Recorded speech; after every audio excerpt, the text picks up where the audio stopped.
ಓಂ ಶಾಂತಿ. ಇಂದಿನ ದಿನಾಂಕ 1/7/2026. ಪ್ರಾರ್ಥ ಮುರುಳಿ ಬಾಪ್ ದಾದಾ ಮಧುಬನ. ಮಧುರ ಮಕ್ಕಳೇ, ಇಡೀ ಪ್ರಪಂಚಕ್ಕೆ ಶಾಂತಿಯನ್ನು ಕೊಡುವುದು ಒಬ್ಬ ತಂದೆಯದೇ ಕರ್ತವ್ಯವಾಗಿದೆ. ಆದ್ದರಿಂದ ಏ ಶಾಂತಿ ದೇವ ಎಂದು ಹೇಳುತ್ತಾರೆ. ಅಂದ ಮೇಲೆ ತಂದೆಗೆ ಬಹುಮಾನವು ಸಿಗಬೇಕಾಗಿದೆ. ಪ್ರಶ್ನೆ: ಯಾವ ಮಕ್ಕಳು ತಂದೆಯನ್ನು ಸಂಪೂರ್ಣ ಫಾಲೋ ಮಾಡುತ್ತಾರೆ? ಉತ್ತರ: ಯಾರು ತಂದೆಯ ಸಮಾನ ಪಾವನರಾಗುತ್ತಾರೆಯೋ ಅವರೇ ಸಂಪೂರ್ಣ ಫಾಲೋ ಮಾಡುತ್ತಾರೆ. ಯಾರು ಪಕ್ಕಾ ಪ್ರಿಯತಮೆಯರಾಗುವರೋ ಅವರೇ ಪ್ರಿಯತಮನಾದ ನನ್ನನ್ನು ಫಾಲೋ ಮಾಡಲು ಸಾಧ್ಯ. ಇಂತಹ ಪ್ರಿಯತಮೆಯರನ್ನೇ ಜೊತೆಯಲ್ಲಿ ಕರೆದುಕೊಂಡು ಹೋಗುತ್ತೇನೆ. ಆದ್ದರಿಂದಲೇ ಶಾಸ್ತ್ರಗಳಲ್ಲಿ ತೋರಿಸುತ್ತಾರೆ, ಗೋವಿನ ಬಾಲವನ್ನು ಹಿಡಿದುಕೊಂಡರೆ ಪಾರಾಗಿ ಬಿಡುತ್ತೇವೆ ಎಂದು. ಈಗ ಇಲ್ಲಿ ಗೋವಿನ ಅಥವಾ ಬಾಲವನ್ನು ಹಿಡಿದುಕೊಳ್ಳುವ ಯಾವುದೇ ಮಾತಿಲ್ಲ. ಗೀತೆ: ನೀವು ಪ್ರೀತಿಯ ಸಾಗರನಾಗಿದ್ದೀರಿ. ಓಂ ಶಾಂತಿ. ಬಾಪ್ ದಾದಾ ಇಬ್ಬರು ಇದ್ದಾರಲ್ಲವೇ? ಈಗ ಇದಂತೂ ಮಕ್ಕಳಿಗೆ ತಿಳಿದಿದೆ. ಆತ್ಮಗಳ ತಂದೆಯೂ ಶಿವತಂದೆಯಾಗಿದ್ದಾರೆ. ನಾನು ಪತಿತ ಪಾವನನಾಗಿದ್ದೇನೆ, ನಿರಾಕಾರನಾಗಿದ್ದೇನೆ. ನೀವು ಸಹ ನಿರಾಕಾರಿಯಾಗಿದ್ದೀರಿ, ಶಾಂತ ಸ್ವರೂಪರಾಗಿದ್ದೀರಿ ಎಂಬುದನ್ನು ತಿಳಿದುಕೊಂಡಿದ್ದೀರಿ. ನಿರಾಕಾರ ತಂದೆಯೂ ಸಹ ಶಾಂತ ಸ್ವರೂಪನಾಗಿದ್ದಾರೆ. ಆತ್ಮವು ಶಾಂತ ಸ್ವರೂಪವಾಗಿದೆ. ಆತ್ಮದ ಸ್ವಧರ್ಮವೇ ಶಾಂತಿಯಾಗಿದೆ. ನಿಮ್ಮ ನಿವಾಸ ಸ್ಥಾನವು ಶಾಂತಿಧಾಮವಾಗಿದೆ. ಯಜ್ಞ ಇತ್ಯಾದಿಗಳನ್ನು ರಚಿಸುವಾಗ ಶಾಂತಿ ದೇವ ಎಂದು ಹೇಳುತ್ತಾರೆ, ಏಕೆಂದರೆ ಶಾಂತಿಯ ಸಾಗರನಂತೂ ಆ ಪರಮಾತ್ಮನಾಗಿದ್ದಾರೆ. ಇಡೀ ಪ್ರಪಂಚಕ್ಕೆ ಶಾಂತಿಯನ್ನೇ ಕೊಡುವವರು ಆ ತಂದೆಯಾಗಿದ್ದಾರೆ. ಅನೇಕರಿಗೆ ಆ ಶಾಂತಿಯ ಹಿಂದೆ ಬಹುಮಾನ ಸಿಗುತ್ತದೆ. ಯಾರಿಗಾದರೂ ಬಹುಮಾನ ಸಿಕ್ಕಿದಾಗ ಇವರು ಶಾಂತಿ ಸ್ಥಾಪನೆ ಮಾಡಲು ನಿಮಿತ್ತರಾಗಿದ್ದಾರೆ ಎಂದು ಹೇಳುತ್ತಾರೆ. ಇದರಲ್ಲಿ ದೊಡ್ಡ ದೊಡ್ಡವರ ಹೆಸರನ್ನು ತೆಗೆದುಕೊಳ್ಳುತ್ತಾರೆ. ಈಗಂತೂ ಇಡೀ ಪ್ರಪಂಚದಲ್ಲಿ ಶಾಂತಿ ಬೇಕಾಗಿದೆ. ಇಲ್ಲದಿದ್ದರೆ ಅಶಾಂತಿಯಲ್ಲಿ ಇರುವವರು ಅನ್ಯರನ್ನು ಅಶಾಂತಗೊಳಿಸುತ್ತಾರೆ. ಇದು ರಾವಣ ರಾಜ್ಯವಾಗಿದೆ. ರಾವಣನು ಶತ್ರುವಲ್ಲವೇ? ರಾಮನಿಗೆ ಶತ್ರುವೆಂದು ಹೇಳುವುದಿಲ್ಲ. ರಾಮನ ಪ್ರತಿಮೆಯನ್ನೆಂದು ಸುಡುವುದಿಲ್ಲ. ತ್ರೇತಾಯುಗದ ರಾಮನ ಪ್ರತಿಮೆಯಾಗಲಿ ಪರಮಪಿತ ಪರಮಾತ್ಮನದ್ದಾಗಲಿ ಸುಡುವುದಿಲ್ಲ. ರಾಮರಾಜ್ಯವನ್ನು ಎಲ್ಲರೂ ಬಯಸುತ್ತಾರೆ. ಆದರೆ ಯಾವುದಕ್ಕೆ ರಾಮರಾಜ್ಯವೆಂದು ಹೇಳಲಾಗುತ್ತದೆ ಎಂಬುದನ್ನು ಯಾರೂ ತಿಳಿದುಕೊಂಡಿಲ್ಲ. ಕೇವಲ ಹೊಸ ಪ್ರಪಂಚವಾಗಲಿ, ಹೊಸ ದೆಹಲಿಯಲ್ಲಿ ರಾಮರಾಜ್ಯವಿರಲಿ ಎಂದು ಹೇಳುತ್ತಾರೆ. ನವದೆಹಲಿ ಎಂದು ಹೇಳುತ್ತಾರೆ. ಬಹಳ ಹೆಸರುಗಳನ್ನು ಇಡುತ್ತಾರೆ. ದೆಹಲಿಯು ಎಲ್ಲರ ರಾಜಧಾನಿ ಆಗಿರುತ್ತದೆ. ದೆಹಲಿಯೇ ಫರಿಸ್ತಾನವಾಗಿತ್ತು. ರಾಧೆ ಕೃಷ್ಣರನ್ನೂ ಸಹ ಅಲ್ಲಿಯೇ ತೋರಿಸುತ್ತಾರೆ. ಇವರಿಬ್ಬರು ಮುಖ್ಯ ರಾಜಕುಮಾರ ಕುಮಾರಿಯರಾಗಿದ್ದಾರೆ. ಕೇವಲ ಇಬ್ಬರೇ ಅಲ್ಲ, ಅವಶ್ಯವಾಗಿ ಅನ್ಯರೂ ಇರುತ್ತಾರೆ. 8 ರಾಜ್ಯಭಾರಗಳೆಂದು ಗಾಯನವಿದೆ. ಬುದ್ಧಿಗೆ ಕೆಲಸ ಕೊಡಬೇಕಾಗಿದೆ. ಸತ್ಯಯುಗದಲ್ಲಿ ಅವಶ್ಯವಾಗಿ ಅನ್ಯ ರಾಜ್ಯಗಳು ಇರುವುದು. ಇಲ್ಲಿಯೂ ನೋಡಿ ಎಷ್ಟು ರಾಜ್ಯಗಳಿದೆ. ವೃದ್ಧಿಯಾಗುತ್ತಾ ಆಗುತ್ತಾ ಬಹಳಷ್ಟು ಆಗಿಬಿಡುತ್ತದೆ.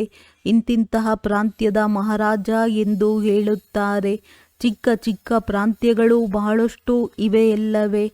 ಸತ್ಯಯುಗದಲ್ಲಿ ಇಷ್ಟೊಂದು ಇರಲಿಲ್ಲ. ಲಕ್ಷ್ಮೀನಾರಾಯಣರ ಹೆಸರೇ ಪ್ರಸಿದ್ಧವಾಗಿದೆ. 2500 ವರ್ಷಗಳು ಅವರ ರಾಜ್ಯವು ನಡೆದಿದೆ. ಲಕ್ಷಾಂತರ ವರ್ಷಗಳಾಯಿತೆಂದು ಮನುಷ್ಯರು ಹೇಳುತ್ತಾರೆ. ಇದು ವಿಚಾರ ಮಾಡುವ ಮಾತುಗಳಾಗಿವೆ. ಆತ್ಮರಿಗಾಗಿ ಇದು ಭೋಜನವಾಗಿದೆ. ತಂದೆಯು ನಿಮ್ಮ ಬುದ್ಧಿಗೆ, ಆತ್ಮಕ್ಕೆ ಈ ಆತ್ಮಿಕ ಭೋಜನವನ್ನು ಕೊಡುತ್ತಾರೆ. ಈಗ ನಿಮ್ಮ ಬುದ್ಧಿಯ ಬೀಗವು ತೆರೆದಿದೆ.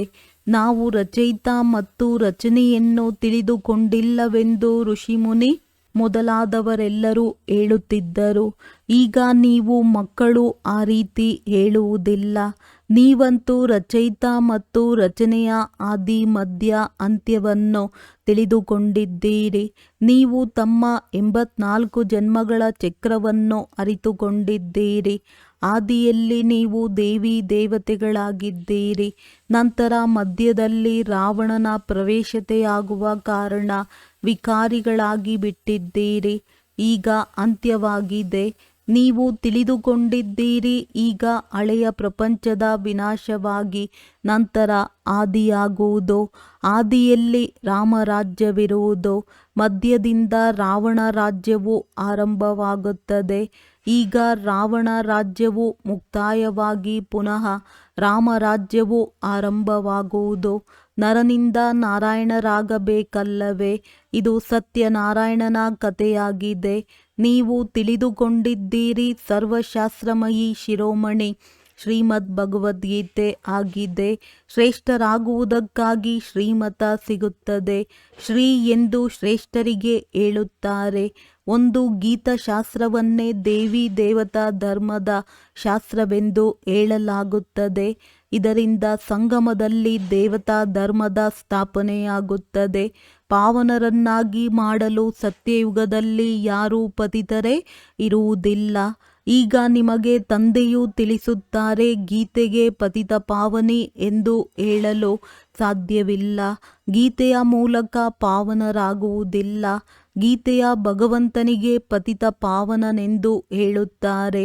ಇದನ್ನು ಚೆನ್ನಾಗಿ ನೆನಪಿಟ್ಟುಕೊಳ್ಳಿ. ಗೀತೆಯು ಆದಿ ಸನಾತನ ದೇವಿ ದೇವತಾ ಧರ್ಮದ ಶಾಸ್ತ್ರವಾಗಿದೆ. ಗೀತೆಯ ಸಮಯದಲ್ಲಿಯೇ ಮಹಾಭಾರತ ಯುದ್ಧವೂ ಆಗಿತ್ತು.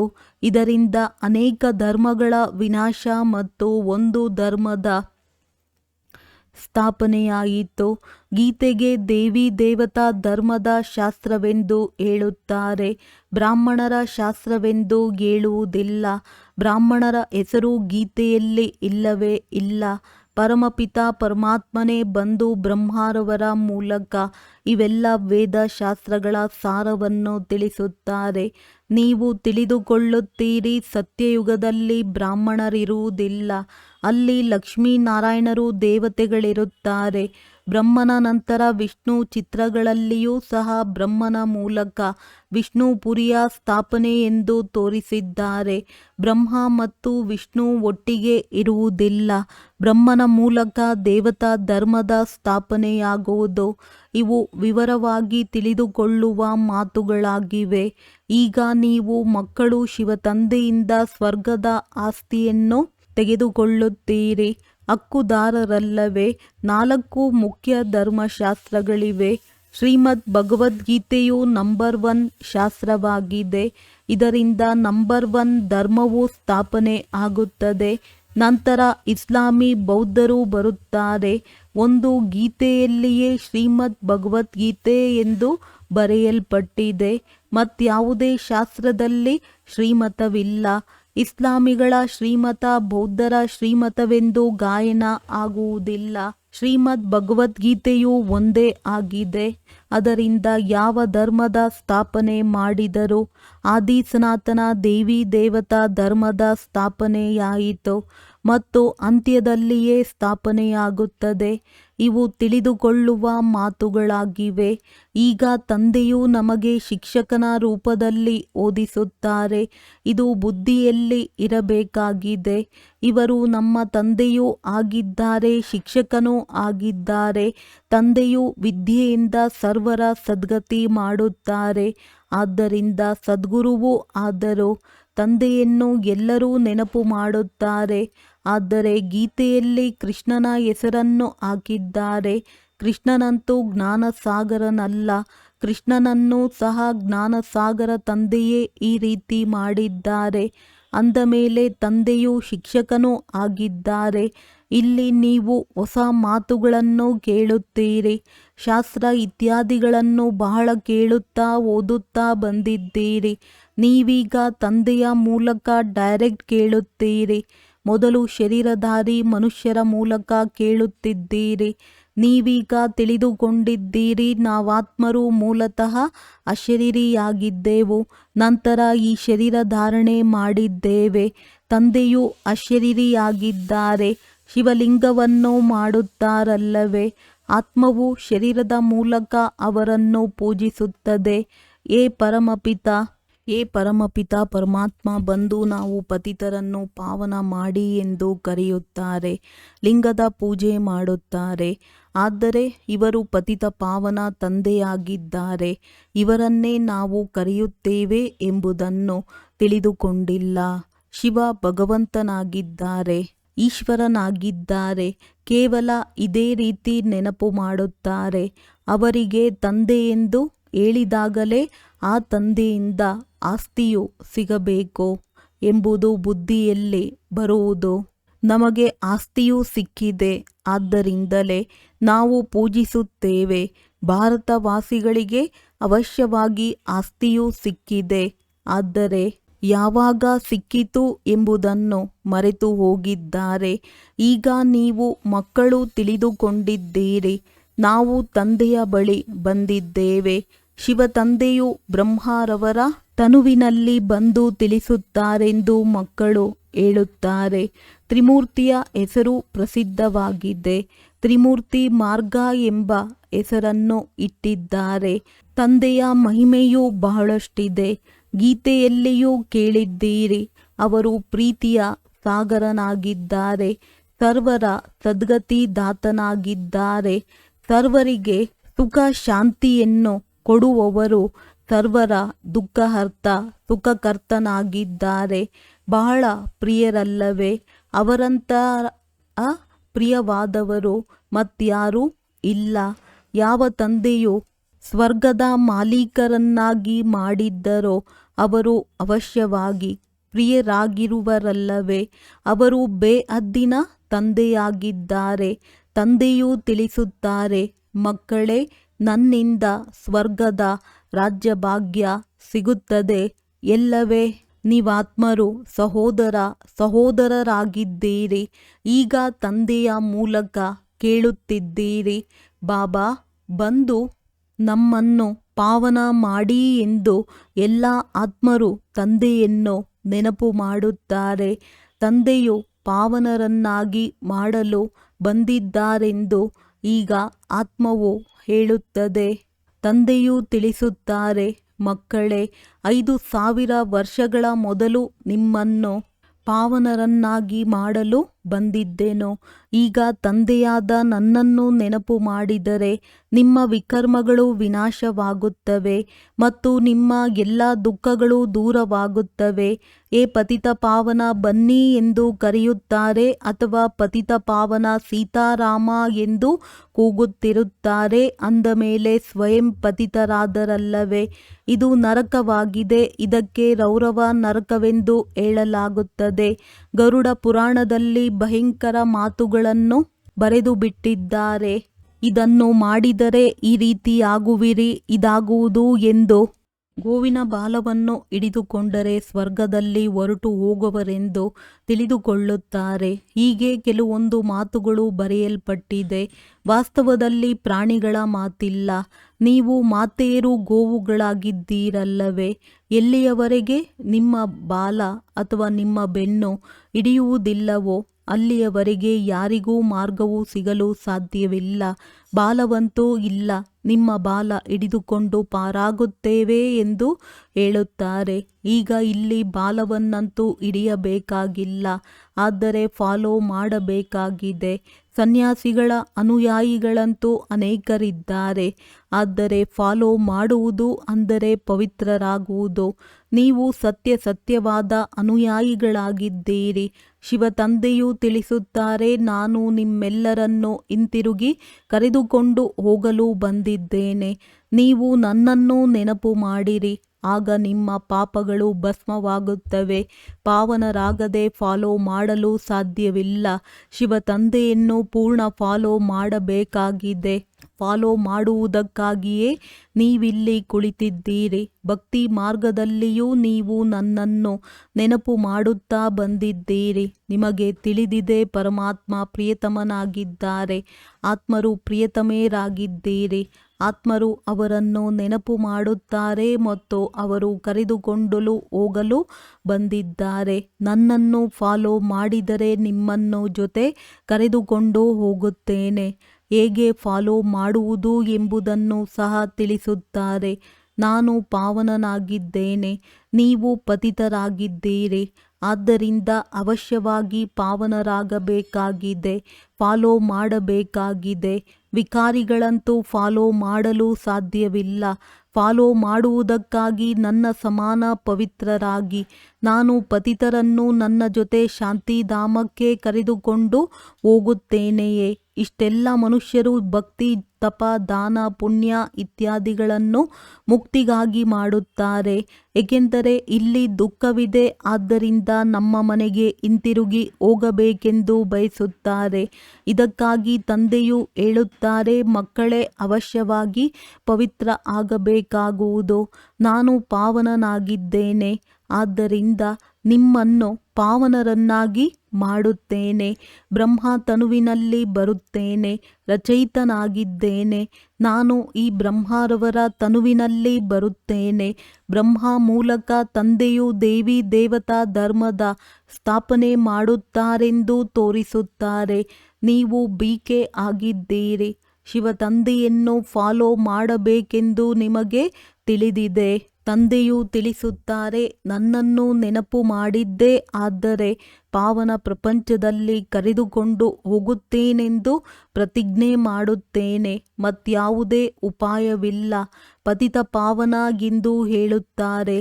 ಹೀಗೆ ಹೇಳಿದಾಗ ದೃಷ್ಟಿಯು ಮೇಲೆ ಹೋಗುತ್ತದೆ, ಇಲ್ಲವೇ ನೀರಿನ ಕಡೆ ಹೋಗುತ್ತದೆ. ಗಂಗೆಯಂತೂ ಪತಿತ ಪಾವನಿಯಲ್ಲ. ಇವು ಸಾಗರದಿಂದ ಹೊರಟಿರುವ ನದಿಗಳಾಗಿವೆ. ಈಗ ಹಿಡಿಯುವುದಾದರೆ ನಿಮ್ಮ ಬಾಲವನ್ನು ಹಿಡಿದುಕೊಳ್ಳಬೇಕು. ತಂದೆಯು ಹೇಳುತ್ತಾರೆ, ನೀವು ಪಾವನರಾಗಬೇಕು, ನನ್ನನ್ನು ಫಾಲೋ ಮಾಡಬೇಕಾಗಿದೆ. ಆಗಲೇ ನನ್ನ ಜೊತೆಯಲ್ಲಿ ಬರುವಿರಿ. ನೀವು ನನ್ನ ಜೊತೆಯಲ್ಲಿಯೇ ಇದ್ದೀರಿ. ಈಗ 84 ಜನ್ಮಗಳ ಚಕ್ರವನ್ನು ಸುತ್ತಿ ಪತಿತರಾಗಿದ್ದೀರಿ. ಪುನಃ ನನ್ನನ್ನು ನೆನಪು ಮಾಡಿದರೆ ಪಾವನರಾಗುತ್ತೀರಿ. ಸನ್ಯಾಸಿಗಳು ಸಹ ಗೃಹಸ್ಥಿಗಳಿಗೆ ಹೇಳುತ್ತಾರೆ, ಫಾಲೋ ಮಾಡಬೇಕೆಂದರೆ ಗೃಹಸ್ಥವನ್ನು ಬಿಟ್ಟು ಬಿಡಿ ಎಂದು. ಇಲ್ಲಿ ತಂದೆಯು ತಿಳಿಸುತ್ತಾರೆ, ನಾನು ಪರಮಧಾಮ ನಿವಾಸಿಯಾಗಿದ್ದೇನೆ. ನೀವು ಸಹ ನಡೆಯಿರಿ, ಅಥವಾ ಇಲ್ಲಿಯೇ ವಿಷಯ ಸಾಗರದಲ್ಲಿ ಇರುವುದು ಇಷ್ಟವಾಗುತ್ತದೆಯೇ? ಏ ಪತಿತ ಪಾವನ, ಬನ್ನಿ ಎಂದು ನೀವು ಕರೆಯುತ್ತಾ ಬಂದಿದ್ದೀರಿ. ಈಗ ತಂದೆಯೂ ಬಂದಿದ್ದಾರೆ, ಜೊತೆಯಲ್ಲಿ ಕರೆದುಕೊಂಡು ಹೋಗುತ್ತಾರೆ. ಕಲ್ಪಕಲ್ಪವೂ ಬಂದು ನಿಮ್ಮನ್ನು ಜೊತೆ ಕರೆದುಕೊಂಡು ಹೋಗುತ್ತೇನೆ. ನಂತರ ಸತ್ಯಯುಗದಲ್ಲಿ ನೀವು ಬಹಳ ಸುಖಿಯಾಗಿರುತ್ತೀರಿ. ಈ ಲಕ್ಷ್ಮೀನಾರಾಯಣರು ಸ್ವರ್ಗದ ಮಾಲೀಕರಾಗಿದ್ದರಲ್ಲವೇ? ಇವರಿಗೆ ಇಷ್ಟೊಂದು ಸುಖ ಕೊಡುವವರು ಯಾರು? ಸ್ವರ್ಗದ ರಚಯಿತ ತಂದೆ. ತಂದೆಯು ನೆನಪು ತರಿಸುತ್ತಾರೆ, ನೀವು ನನ್ನ ಜಯಂತಿಯನ್ನು ಆಚರಿಸುತ್ತೀರಿ. ಪರಮಪಿತ ಪರಮಾತ್ಮನ ಜಯಂತಿಯನ್ನು ಎಲ್ಲ ಭಾರತವಾಸಿಗಳು ಆಚರಿಸುತ್ತಾರೆ. ನನ್ನದು ಇದು ಜನ್ಮಭೂಮಿಯಾಗಿದೆ. ಕ್ರಿಶ್ಚಿಯನ್ನರು ಆಚರಿಸುವರೆ, ಅವರು ಕ್ರಿಸ್ತನನ್ನೇ ಒಪ್ಪುತ್ತಾರೆ. ಶಿವ ಜಯಂತಿಯನ್ನು ಭಾರತವಾಸಿಗಳಿಗೆ ಆಚರಿಸುತ್ತಾರೆ. ಇದು ಸರ್ವರ ಪತಿತ ಪಾವನ ತಂದೆಯ ಜನ್ಮಭೂಮಿಯಾಗಿದೆ. ತಂದೆಯು ಎಲ್ಲರಿಗೆ ಸುಖ ಕೊಡುವವರಾಗಿದ್ದಾರೆ, ಸರ್ವರನ್ನು ಮುಕ್ತಗೊಳಿಸುವವರಾಗಿದ್ದಾರೆ. ಅಂದ ಮೇಲೆ ಭಾರತವು ಎಷ್ಟು ಶ್ರೇಷ್ಠವಾಗಿದೆ ತಂದೆಗೆ ತಿಳಿದಿದೆ. ಡ್ರಾಮಾ ಅನುಸಾರ ನನ್ನ ಮಕ್ಕಳು ಯಾವಾಗ ಬಹಳ ದುಃಖಿಯಾಗಿ ಬಿಡುವರೋ ಆಗ ಪುನಃ ಆಸ್ತಿಯನ್ನು ಕೊಡಲು ನಾನು ಬರುತ್ತೇನೆ. ತಂದೆಯು ಜ್ಞಾನಸಾಗರ, ಸುಖದ ಸಾಗರನಾಗಿದ್ದಾರೆ. ಮಕ್ಕಳಿಗೆ ಆಸ್ತಿಯನ್ನು ಕೊಡುತ್ತಿದ್ದಾರೆ. ನನ್ನನ್ನು ಫಾಲೋ ಮಾಡಿರಿ ಎಂದು ಹೇಳುತ್ತಾರೆ. ಇದಂತೂ ನೀವು ತಿಳಿದುಕೊಂಡಿದ್ದೀರಿ. ನಾವಾತ್ಮರು ವಿಕಾರಿಯಾಗಿದ್ದೇವೆ. ಆದ್ದರಿಂದ ಶರೀರವು ವಿಕಾರಿಯಾಗಿದೆ. ಸತ್ಯಯುಗದಲ್ಲಿ ಆತ್ಮವು ಪವಿತ್ರವಾಗಿರುತ್ತದೆ. ಆದ್ದರಿಂದ ಶರೀರವು ಪವಿತ್ರವಾದುದು ಸಿಗುತ್ತದೆ. ಈಗ ತಂದೆಯು ತಿಳಿಸುತ್ತಾರೆ, ಮಕ್ಕಳೇ ಪಾವನರಾಗಿರಿ. ನೆನಪಿನಿಂದಲೇ ತಮೋ ಪ್ರಧಾನರಿಂದ ಸತೋ ಪ್ರಧಾನರಾಗುವಿರಿ. ಒಳ್ಳೆಯದು. ಮಧುರಾತಿ ಮಧುರ ಅಗಲಿ ಹೋಗಿ ಮರಳಿ ಸಿಕ್ಕಿರುವ ಮಕ್ಕಳ ಪ್ರತಿ ಮಾತ್ಪಿತಾ ಬಾಪ್ ದಾದಾರವರ ನೆನಪು, ಪ್ರೀತಿ ಹಾಗೂ ಸುಪ್ರಭಾತ. ಆತ್ಮಿಕ ಮಕ್ಕಳಿಗೆ ಆತ್ಮಿಕ ತಂದೆಯ ನಮಸ್ತೆ. ಧಾರಣೆಗಾಗಿ ಮುಖ್ಯ ಸಾರ. ತಂದೆಯಿಂದ ಸ್ವರ್ಗದ ಆಸ್ತಿಯನ್ನು ತೆಗೆದುಕೊಳ್ಳಲು ನಾವಾತ್ಮರು ಸಹೋದರರಾಗಿದ್ದೇವೆ. ಇದನ್ನು ಪಕ್ಕಾ ಮಾಡಿಕೊಳ್ಳಬೇಕಾಗಿದೆ. ಬಹಳ ಪ್ರೀತಿಯಿಂದ ಇರಬೇಕಾಗಿದೆ. ಹೇಗೆ ತಂದೆಯು ಪ್ರಿಯಾತಿ ಪ್ರಿಯರಾಗಿದ್ದಾರೆ ಹಾಗೆಯೇ ಪ್ರಿಯರಾಗಬೇಕಾಗಿದೆ. ತಂದೆಯ ಸಮಾನ ಪಾವನರಾಗಿ ತಂದೆಯನ್ನು ಪೂರ್ಣ ಫಾಲೋ ಮಾಡಬೇಕಾಗಿದೆ. ತಂದೆಯ ಜೊತೆ ಹಿಂತಿರುಗಿ ಶಾಂತಿಧಾಮ ಮನೆಗೆ ಹೋಗುವುದಕ್ಕಾಗಿ ಖಂಡಿತ ಪಾವನರಾಗಬೇಕಾಗಿದೆ. ವರದಾನ. ನಿರ್ಬಲ ಆತ್ಮರಲ್ಲಿ ಶಕ್ತಿಗಳ ಬಲವನ್ನು ತುಂಬುವಂತಹ ಜ್ಞಾನದಾತನಿಂದ ವರದಾತ ಭವ. ವರ್ತಮಾನ ಸಮಯದಲ್ಲಿ ನಿರ್ಬಲ ಆತ್ಮರಲ್ಲಿ ಜಂಪ್ ಮಾಡುವಷ್ಟು ಶಕ್ತಿಯೂ ಇಲ್ಲ. ಅವರಿಗೆ ವಿಶೇಷ ಬಲ ಬೇಕಾಗಿದೆ.